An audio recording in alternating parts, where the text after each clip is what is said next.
The advent of hydraulic fracturing, more commonly known as fracking, in conjunction with horizontal drilling, has enabled energy companies to tap into vast reserves of oil and natural gas previously unattainable in tight underground shale rock formations located throughout the United States. Over the last 5 years, fracking has led to a surge in oil and gas production in large areas of southern Texas, one particular area known as Eagle Ford Shale region, which sweeps about 400 miles inland from the Mexican border into East Texas. I think we have a map of that. It's a pretty large area. Now, National Journal reports that 1.4 million barrels a day are now being produced. That's up from only 100,000 barrels 5 years ago. And over 13,000 drilling permits have been issued in Texas since 2010. Not by the federal government, by the way, that's statewide. The economic benefits, though, for this speak for themselves. According to a 2012 UT San Antonio study, there's been 116,000 full-time jobs created, $4.7 billion in salaries, $1 billion in local revenue for the governments there. All sounds good and wonderful, right? But the Eagle Ford region is also a lesson in unintended consequences. According to National Journal, drug smugglers have used the emergence of new private roads and infrastructure that's used to support the drilling industry as cover for trafficking massive quantities of drugs into the United States. The National Journal reports that a draft 2014 threat assessment from the branch of the high-intensity drug trafficking areas, which is a nationwide federal program that aids federal, state, and local agencies, goes like this. Infrastructure for drug trafficking organizations has unintentionally been enhanced. That's government speak for there's a lot more going on. Joining us now is Charles Goslin, a retired CIA operations officer who is now the senior operations advisor with the security company Butchko, Inc. Thank you, Charles, for joining us. Thank you, Tara. It's very nice to be chatting with you all from Houston. Yes, I love the great state of Texas. I spent a lot of time there when I worked for Congressman Rohrabacher when we were working to free the border agents, Ramos and Compián. So this Jersey girl got to know Texas pretty well. And I've got to tell you that some of the things that I learned about the border and border security were very alarming, not only with the trafficking of human beings, but with the amount of drugs that come across the border. And when I saw this article and I saw what was going on down there with drug traffickers using the cover of the oil boom and the infrastructure there to smuggle more drugs in, I thought this was really fascinating. For example, in March of 2012, there was 18,000 pounds of drugs seized in 2012 in 2 trucks. I think we have a picture. There they are, a tanker truck and a flatbed truck that were driving down a private road by one of these areas, these ranch areas that's leased by the energy company. This seems to be par for the course now, what's going on, right? Absolutely. What has happened in the Eagle Ford Shale is you have one of the most lucrative drug smuggling routes that come up from Mexico into the United States because it provides access to the I-35 corridor and the retail markets in Chicago, and of course the east-west artery in the United States that takes you out to Atlanta and Charlotte. Because of that, it's been a very lucrative what they call plaza, or a drug or smuggling corridor. And it's not just drugs that get smuggled up in that area traditionally, but also human trafficking and anything else that provide the cartels a revenue stream.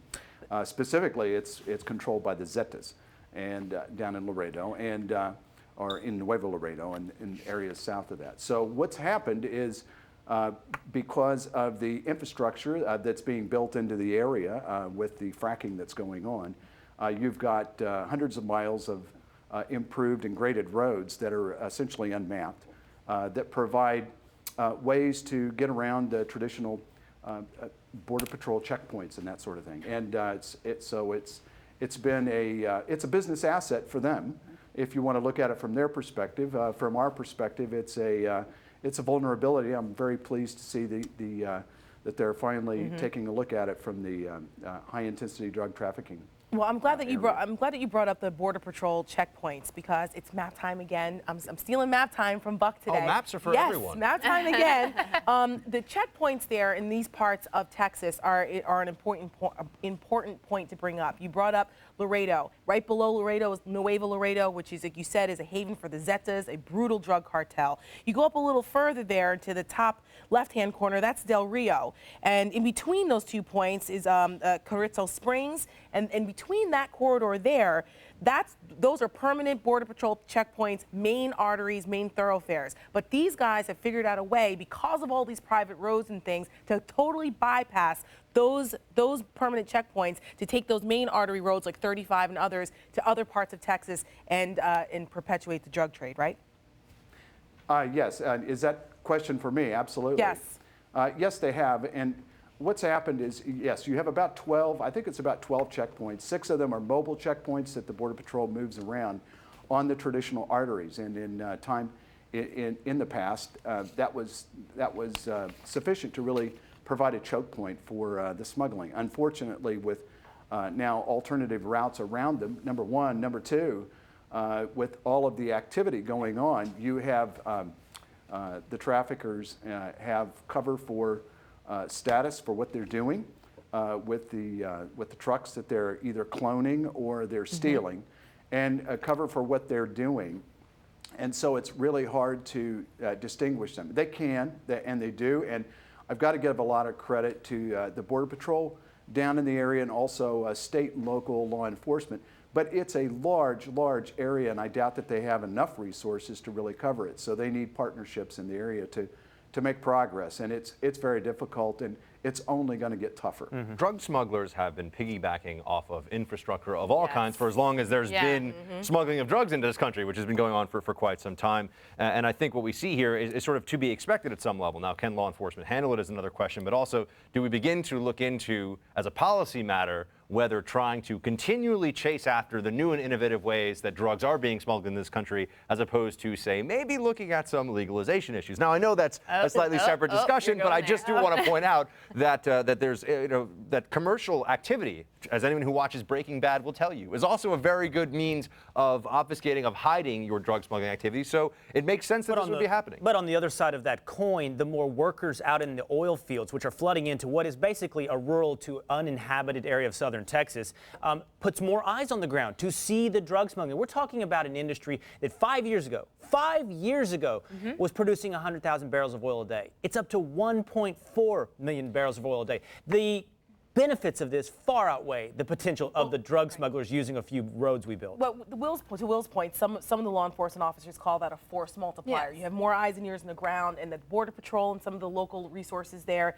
they're trying to work with the energy companies. They have an 800 number for workers to call if they see shady activity. They've got GPS signs to help with location so they can report it and find things, any activity a little faster. They've started something called the IFRAC, the Integrated Frontline Resources Awareness Campaign. Very cutesy name there. So they're trying to do that, but I think that is a tough sell when you've got drug cartels coming over and offering drivers $7,000 to $20,000 to drive loads of drugs into the country in vast lands that are uninhabited. I think fracking is just this shiny little object that allows them to say that this is what's causing it. It's not what's causing it. I mean, I used to work at the U.S. Trade Rep's office, and we get calls all the time that trade was causing more drugs to be imported into the United States. I mean, these roads have been there. There's been a rise in drugs and rise in cartels in Mexico. Why aren't we talking about the real problem here? Fracking and trade, it's like we're suggesting tying a tourniquet around our neck. No, to stop that's what I'm nose saying. bleed. It's a free market issue. Anytime there's this free market boom and something actually great is happening and it's close to a border, it's like, it's drug trafficking. It's drug trafficking. Greater Yeah, concentration. all those trucks are coming. Blame Come can always on. be shifted. But yeah, I don't think they're blaming. I think they're using that as an example of how innovative drug traffickers can be. Right, exactly. They're businessmen. They're They're criminals, but they're also businessmen. Right. They're going to Very smart adapt ones. and innovate to the envirment, and we just have to keep an eye on it. I mean, this is another way to draw attention to the issue. So, well, Charles, I have a question for you. Is this also, are we seeing the same kind of illicit activity in the northern border areas, or like North Dakota, for example, where there's another huge oil boom there? Have we seen the same kind of, maybe not the same kind, but an increase in criminal activity, maybe human trafficking, for example? That's a good question. And I just recently was, Butchko was at our company was at the Energy Security Council conference, and we had a very good presentation on some of the security issues and the problems in the other areas. This is unique to the southern border. Eagle Ford is unique in terms of the issue with the cartels.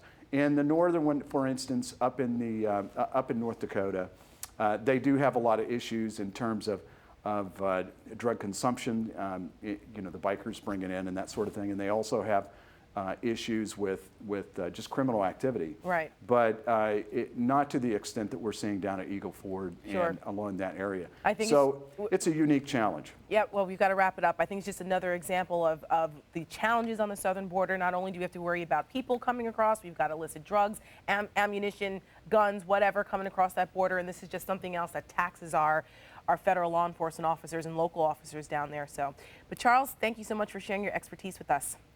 Thank you. The media is calling last night's primaries a win for the establishment, but that depends on which establishment you're talking about. Will Kane and SC Cup have more up next.